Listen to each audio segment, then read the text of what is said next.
has. And to do it. Alright.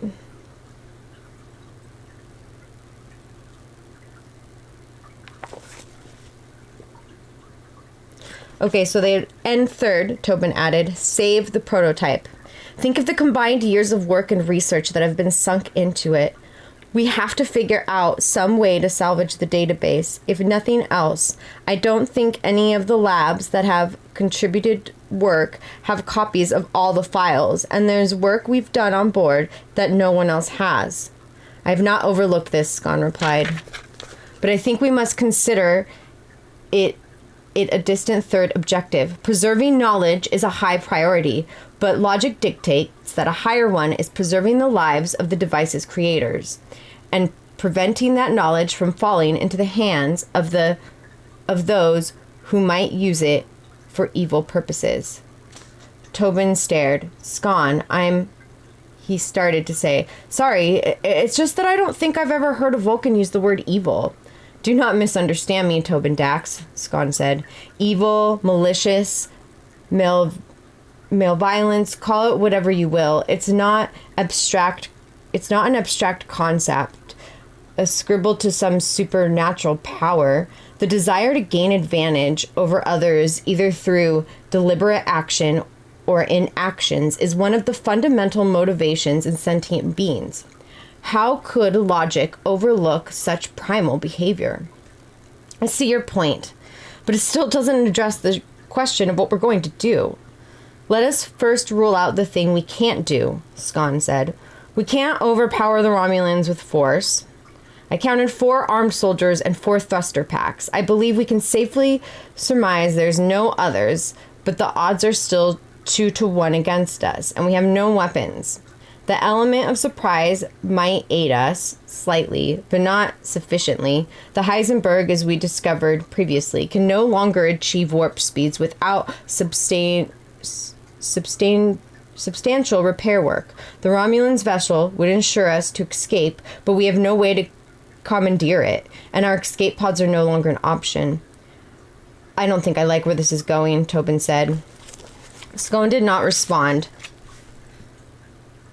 I lost my spot. Immediately. And Tobin has sworn that he could hear the sorted and resorted variables tumbling around in Scone's mind. Finally, he said, our options have dwindled to 1, Tobin.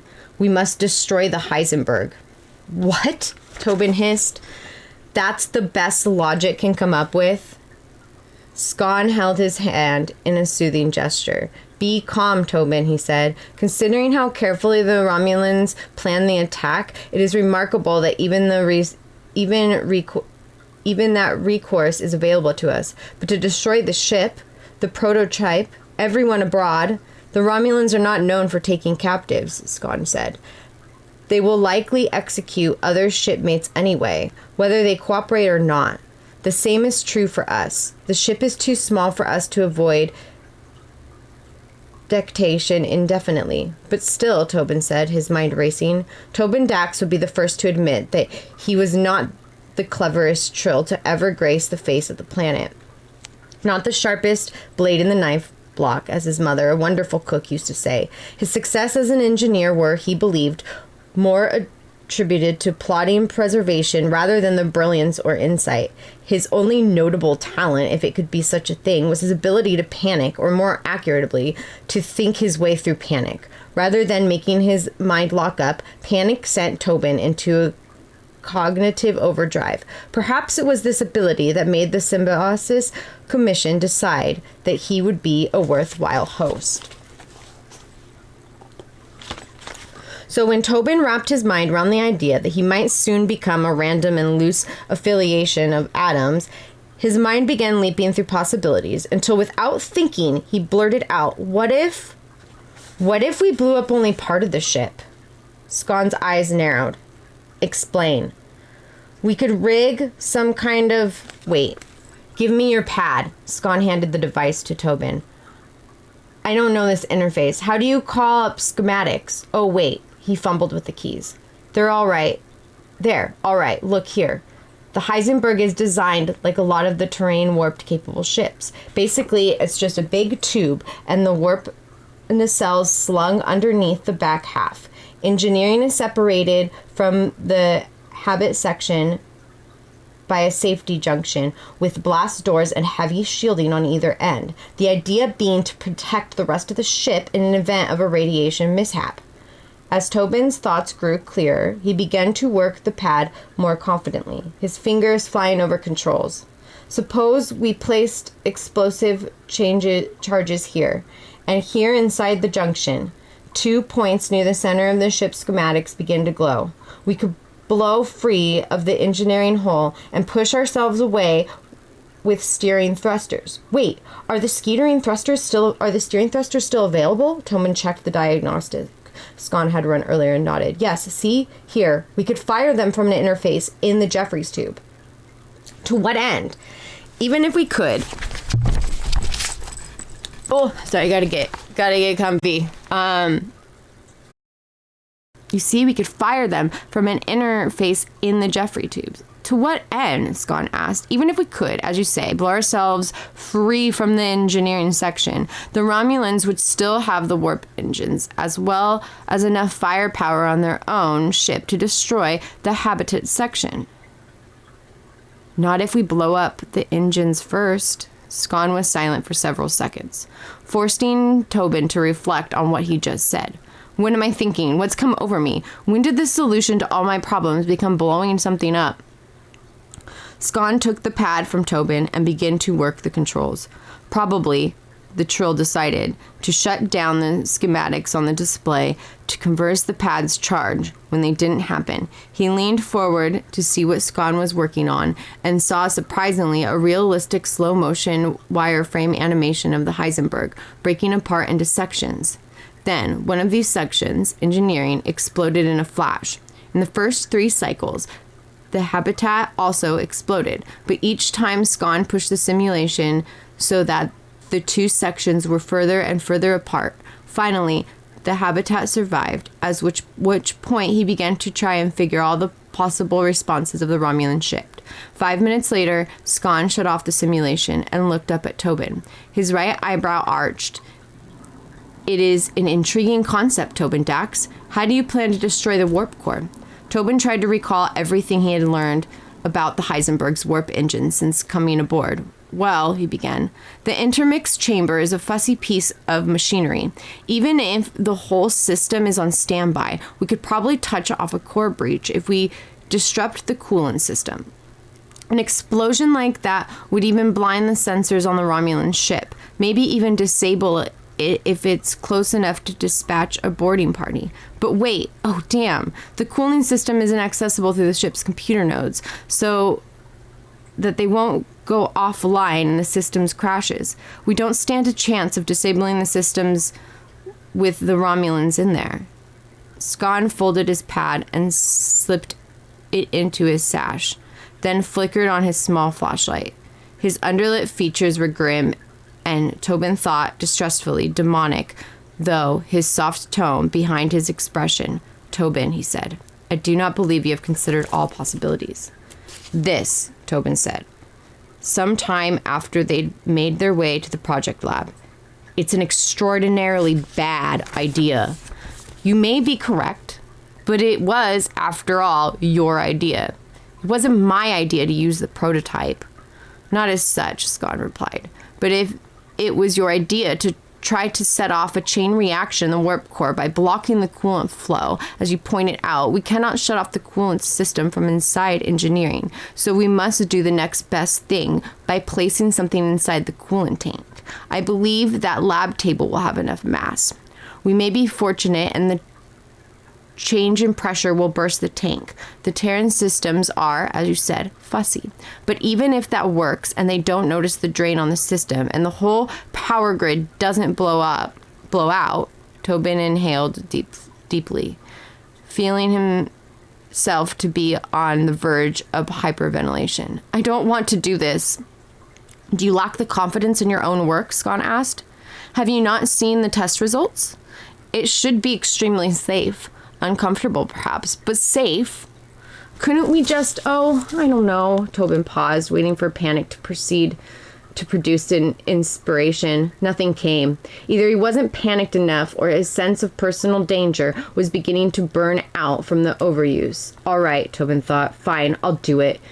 He weakly waved Scone towards the ventilation shaft that had used to enter the laboratory. Be careful. No sense in both of us getting killed. Scone pushed off and floated towards the open vent. Tobin's sarcasm apparently lost on him. Give me 10 minutes to reach engineering and get into position. Fine, Tobin said wearily. It'll take me at least that long to power up the equipment and move the lab table into position. Of course, Scone said, as he disappeared into the vent. Do not forget that the table still has as much mass as it had when the gravity was functioning. Yes, Tobin said, running his hands over the familiar controls. Lights glowed under the shielded chamber. The computer began to crunch gigasquads of data and check redundant systems. Mass, he repeated. No problem. The main console hummed to life. Tobin smiled, a satisfied smile. Maybe this wouldn't be so bad after all. It was a machine, one that he understood inside and out, that he had helped design and construct. He trusted it, the theory behind it anyway, in some ways more than he trusted himself. Perhaps that would be enough. Less trustworthy were the two bombs and the makeshift retrieval device he and Scone had cobbled together. Now that he didn't trust Scone's workmanship on the retrieval device, but hadn't been time for anything other than the most rudimentary testings, the bombs, well, a bomb was a bomb. Rigging together power cells to explode was no test of any capable engineer's abilities. The trick, really, was keeping them from going off permanently. The lab table, unfortunately, turned out to be a bigger problem than he had anticipated. Though Tobin was now getting used to pushing himself around in zero-G, he had no idea how to manipulate large... I lost my spot. He had no idea how to manipulate large, bulky objects. He was just about to give the table a tremendous shove towards the prototype when it occurred to him that he would have to race around the other side of the table and stop it before it smashed through the bulkhead. Dislodging the table and moving it carefully into place took much more time than he had allotted. Even as Tobin settled the table into place, his chronometer began to chime. Scone was in place, waiting for Tobin's signal. He walked back to the control panel and checked the displays. Everything looked optimal, which was surprising considering how badly the Heisenberg had been damaged. On the other hand, that was how they had designed it. The power supply could not be interrupted. Tobin initiated the charge cycle and the generators hummed to life. 4 large scanning units rose from their cradles on the perimeter of the chamber and locked into place with an intimidating ka-chunk. He rechecked the coordinates, slapped the comet switch, and slid his hand to the row of control levers. The tail blinked green, and Tobin listened carefully to the hum of the pattern buffers. When the tone hit the correct pitch, he gently shoved the row of levers slowly downward. The table began to glow faintly on the stage, then shimmered and shone, and with a silvery phosphorescence.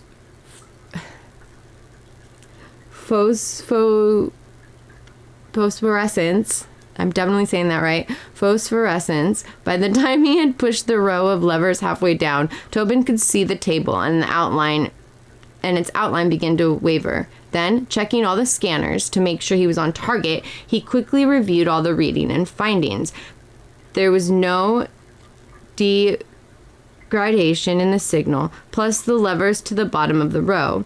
The hum rose to a shrill crescendo, then quickly died away. The table was gone. Or, more precisely, assuming the prototype matter transporter had performed as intended, the table was now reassembled in the warp engine coolant tank. With any luck, it had already become wedged in an intake valve. Severely curtailing the flow of coolant to the inner max chamber. The temperature change would set off an alert to the engineering stations on the bridge and the chief's engine bug board. Since no one was manning either of those stations, failure to correct the problem within 5 minutes would set off the ship-wide alarm. Scon had figured that would give them about 18 minutes before the core went critical. Of course, the Romulans would know something was wrong and would probably begin tearing apart the engine room to find the source of the problem. They might even figure out that it had something to do with the coolant system, but not soon enough to do anything about it. The transporter scanners dropped back into standby position, and the generators began the recharge cycle in preparation for the next transport. And it all seemed so noisy that Tobin began to worry about someone coming to investigate. Worrying about the unlikely possibility made it easier to not think about the other, more real terrors he was about to face. Tobin tried to program in the next set of coordinates, but his hand shook so badly that he kept fumbling the settings. "You don't want to get this wrong," he said aloud, willing himself to be calm. After the third failed attempt, Tobin turned away from the console and patted his pockets in search of the deck of cards. Running through slates sometimes had a soothing effect on him. Sometimes. He slid the deck out of the box and restacked the cards to run Dead Man's Hand. Just as he finished, the warp core clanic sounded, much sooner than he had expected, and Tobin started back to the controllers, banging his shin against the console. Knowing that Scon was waiting for him to act gave Tobin the focus he needed. So he ignored the pain, slid the cards into his pocket, and entered the settings correctly on the first try. Figuring out how long to give himself before the recall time kicked in, it was difficult, but he finally settled on 10 minutes. If he couldn't set up the bombs in that time, it wouldn't really matter.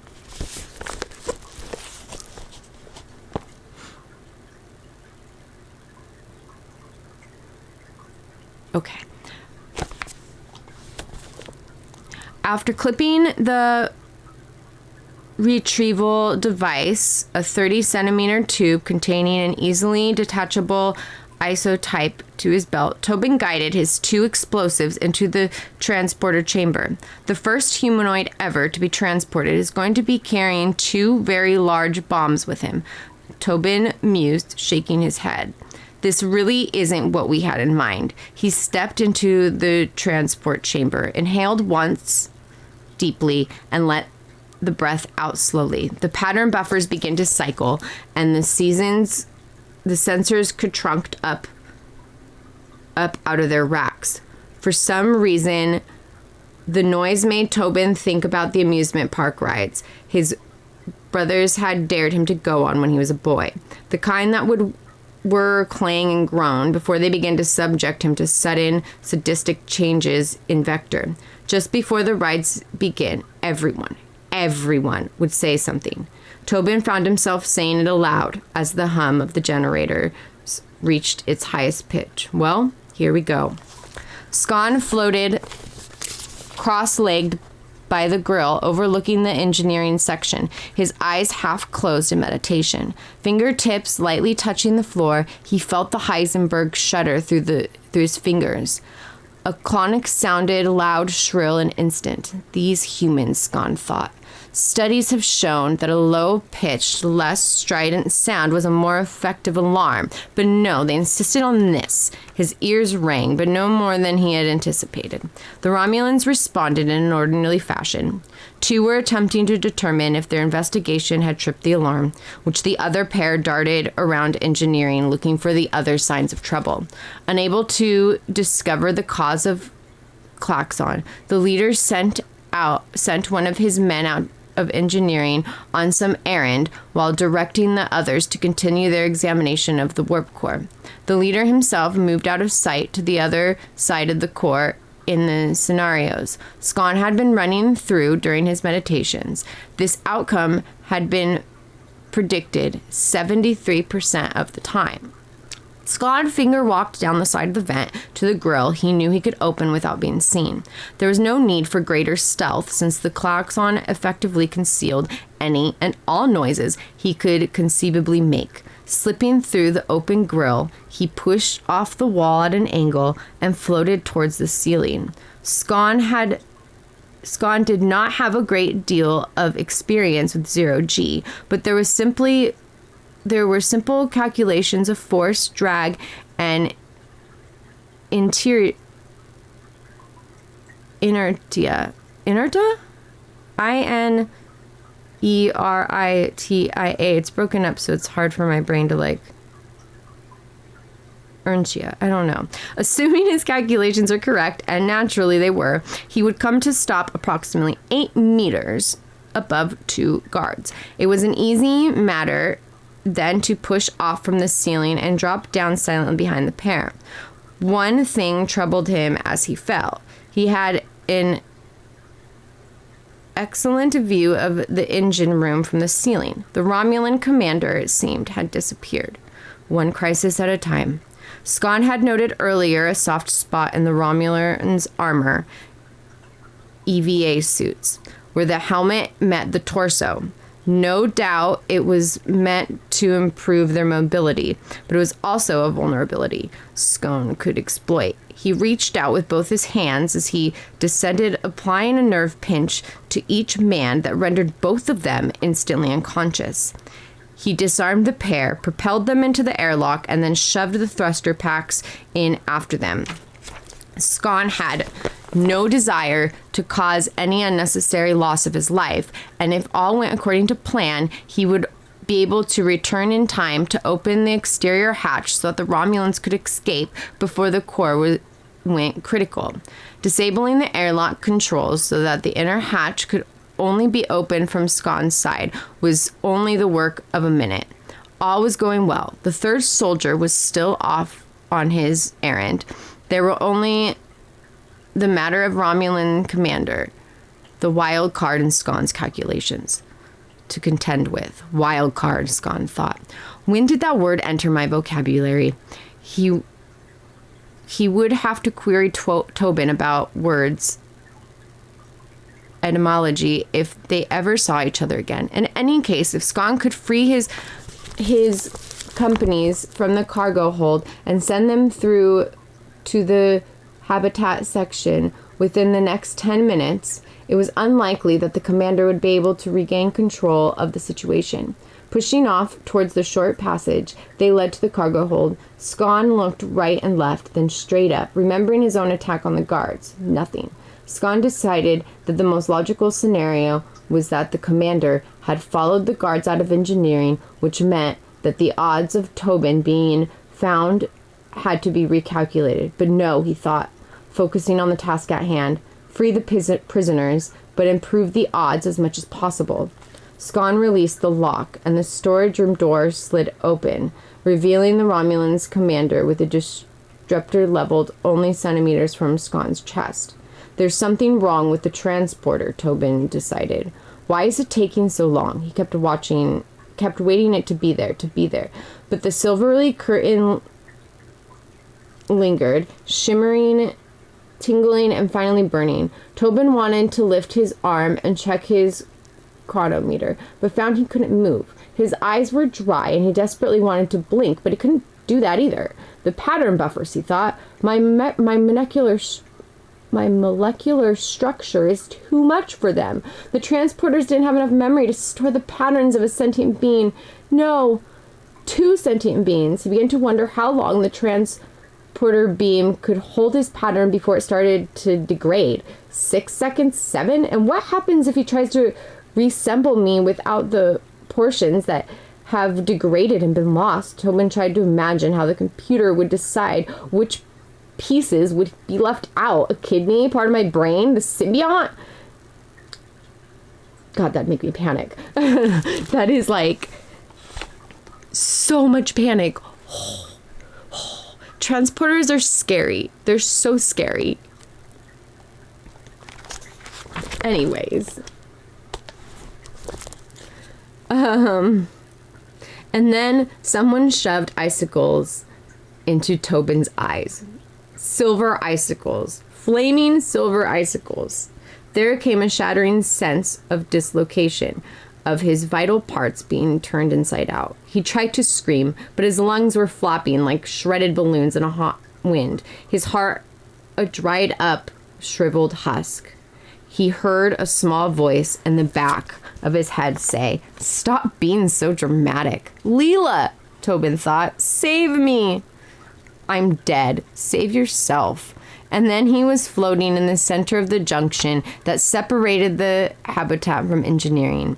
His ears were ringing. Tobin wanted to look at his chronometer, wanted to know how much time had passed, but he couldn't lift his arms. Everything felt simultaneously leaden and tingly, but then he realized that this could be accounted for by the fact that he was gripping the handles to the two makeshift bombs so tightly that his knuckles had turned white.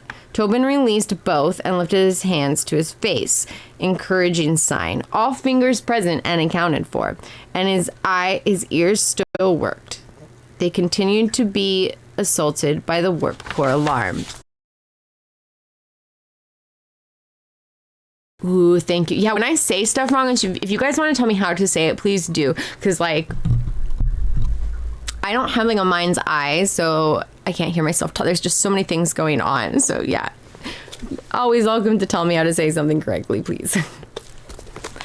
Tobin retrieved the bombs and went to work. The job was simple. Open the access panels.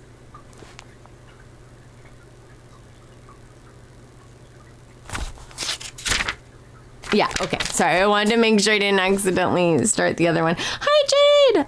How are you, Jed baby? Oh, okay. That's a physics word. Tobin retrieved the bombs and went to work. The job was simple. Open the access panels, tap into the power feed, set the timers, and seal the panels up again. The converted power cells were so generic in appearance that few of the ship's crew, let alone Romulan invaders, would recognize them from what they'd become. Slamming shut the second hatch, Tobin began to feel some sense of relief. He checked his chronometer, saw that he still had a couple minutes before the transporter retrieved him, and decided that the best thing to do would be to find someplace to hide. He had never heard the hatch open behind him, never knew anyone was there until he felt the hand on his shoulder. Without knowing exactly how it happened, Tobin's face was pressed into a bulkhead and the cold muzzle of distributor jammed into his cheek. He flailed, trying to fend off the attacker, but couldn't twist or turn, couldn't stop the hand that was putting him down, looking for weapons, identifications, gold, and precious gems. Who knew what? All Tobin knew was for sure that he was a small and helpless trill in a large and peerless universe. Then the guard let him go. When he turned slowly, so as not to provoke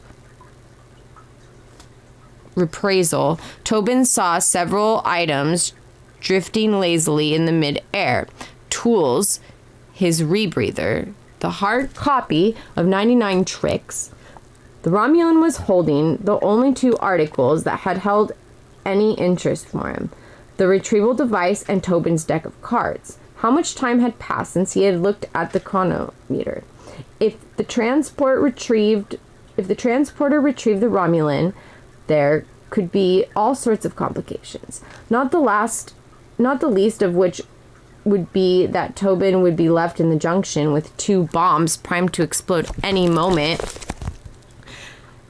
They welled up, and Tobin did the only thing he could think of. He pushed off the wall and took a swipe at the retrieval device and missed. The guard twisted to the side of the last second, and instead of the retrieval device he desperately desired, the confused Trill found himself holding the deck of cards. The Romulan's response was instantaneous, as Tobin thought, pretty reasonable. He raised his weapons and aimed at Tobin's head. "Cards! They're only cards!" Tobin shouted, holding the deck in front of him. Desperate to prove they were harmless, Tobin fanned the deck and extended it towards the Romulan and exclaimed, "Here, pick a card. Any card." The Romulan hesitated. The weapon didn't waver, nor did it fire. Tobin pointed the cards and tugged at one to demonstrate. Cautiously, without moving his weapon, the Romulans put the retrieval device under his arm, then pulled the card Tobin had indicated. Holding it close to his silvery visor, the Romulan appeared to study the symbols on the baseboard. Stunned that he was still alive and waiting to prolong the condition for as long as possible, Tobin launched into his wild bill hiccup patter and extended the fan again. The Romulan took a second card, then a third. Tobin continued with his patter, but his mind was focused on other thoughts. This should not be working. Why hasn't he killed me? Then he seized upon the only answer that made sense. He's an alien. He's never seen a deck of cards, and he doesn't know my language. For all he knows, I could be offering him information, maybe even military secrets. I had to clip that. That's so good.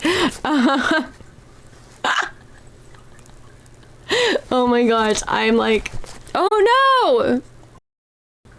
I love that the cards are working. And then, just as the Romulan was selecting the fourth card, Tobin heard the first notes of the now familiar chiming. Tiny silver pinpoints of light glimmered in the air around the retrieval door. Tobin wondered if the Romulan would be able to keep his wits about him long enough to fire off a couple shots before the dematerialization process was complete. Dematerialization process was complete. He decided that the answer was yes. Probably he would, and once again lunged at the retriever device. Okay, I didn't skip a page. He managed to grab the device in one hand this time, but the guard was quicker and managed to clamp down on it with his elbow, twisting to the side and throwing Tobin against the bulkhead. Tobin heard a crackling noise and felt the air above his left ear suddenly grow very hot, and then his head was gone. The air was gone too, and the silver curtain blocked his sight. When the curtain dissipated,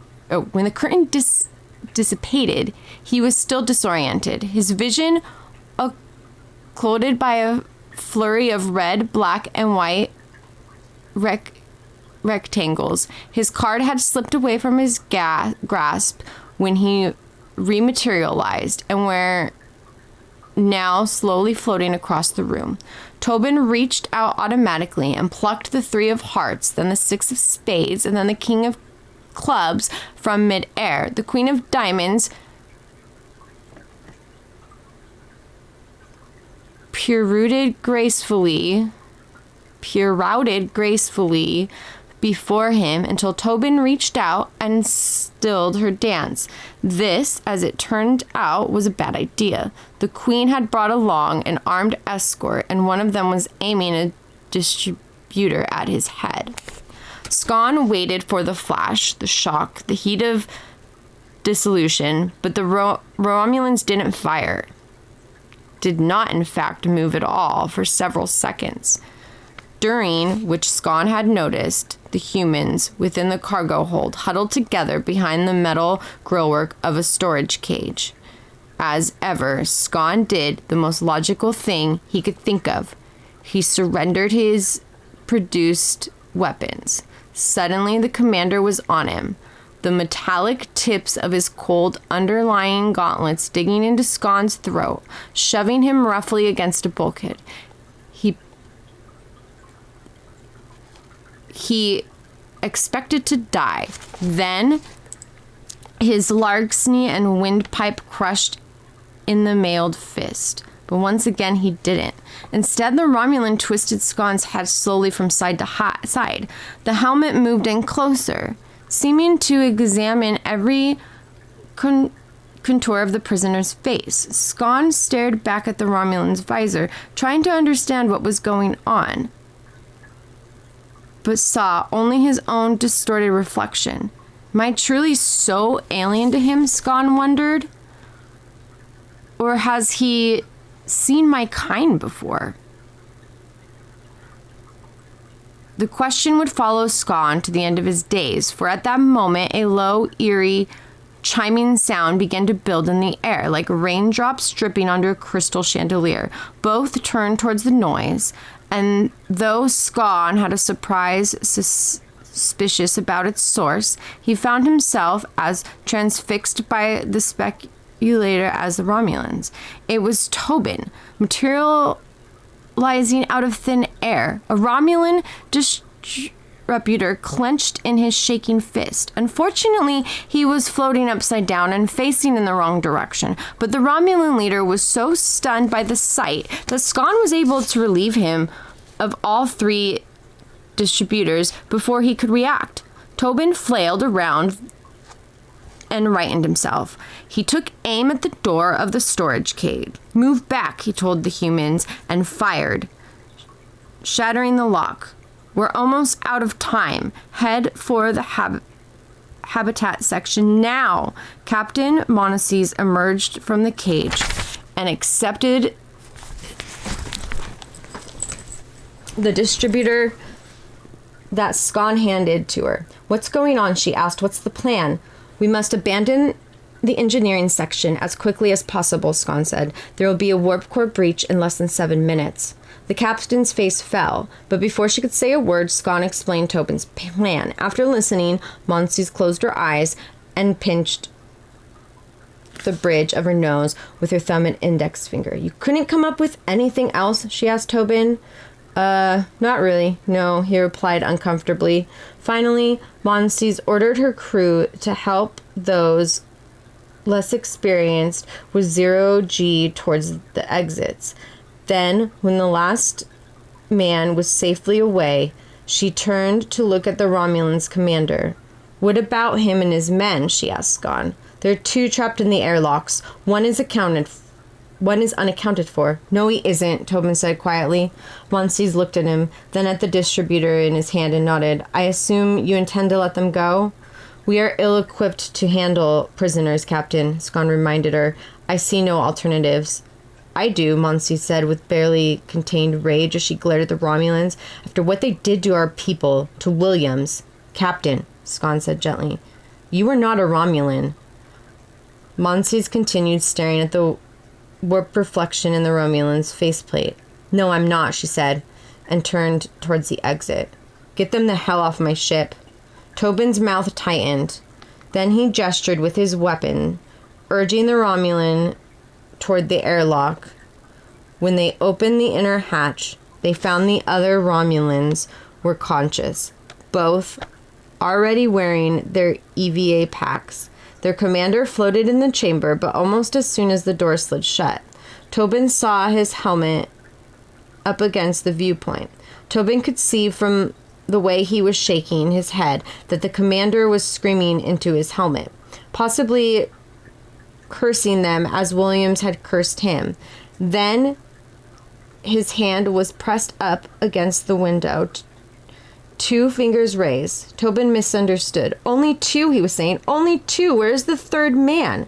Tobin thought about Williams. Then he shrugged apologetically, waved goodbye, and hit the emergency release on the outer door. It blew open, and the Romulans rode the wave of decompression out into space, dwindling to pinpoints within seconds as they fell away from the Heisenberg.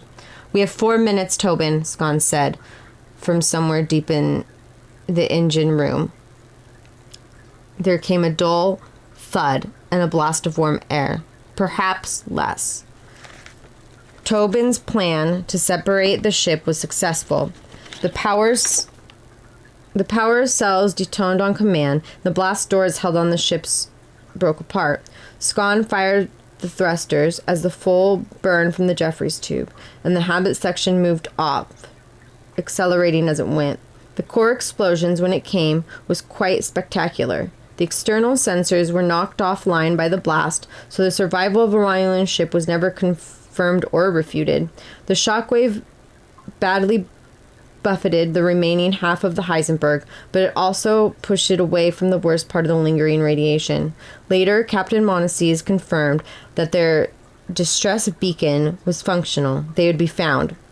All hands had a great deal of work to do to restore gravity and secure the Heisenberg from other mishaps. So it was several hours before Tobin and Scon had time to speak. Tobin found himself sitting on the only lounge that had not been exposed to space. Asking questions of an engineering officer and recording the responses on his pad, Tobin glanced at the display and saw that they once again were schematics of the Heisenberg. "What are you working on?" he asked. Scon tapped the save keys. "A paper I intended to deliver to the Cochrane Institute when we arrive at Alpha Centauri," Scon replied. "A proposal to create a modulator, detachable holes for the spacecraft. Our experience has convinced me that such a feature would be almost advantageous." Tobin smiled wanly and said, "I want a co-author credit." "Of course," Scon said. "And how are you, Tobin?" Tobin pondered the question. He startled. "I feel," but found he could not easily complete the sentence. So he settled himself slowly into an empty chair. He reached into his pocket, pulled out his cards, and running through slides, told Scon everything that had happened after they separated. "When I rematerialized in the lab and saw that disruptor in front of me," he admitted, I was ready to surrender." "But you did not," Scon said. Tobin shook his head, though whether in agreement or in denial he couldn't say. "No," he said, "I didn't. But only because it finally registered that the only thing in front of me was the hand and the disruptor. The rest of the guard was..." He was beamed inside the bulkhead. He ran through another slide, very skillfully buying the ace of hearts, then cutting the cards and pulling it out again. The engineering officer smiled as he watched Tobin work the deck. "I told the others that we have to build in more safeguards to make sure that never happens again," Tobin said quietly. Scon nodded. The engineer, trying to lighten the mood, said, "But at least we have a deck of cards to pass the time until we get home." Tobin fanned the deck, then flipped it so that he could look at the faces. "No, not this deck. 4 cards too short. 2 aces and 2 eights. The Romulan still holded them when he transported." Tobin folded the fan and said, "I finally got the trick right." Then he slipped the deck back into his pocket, knowing it would be a while before he took it out again.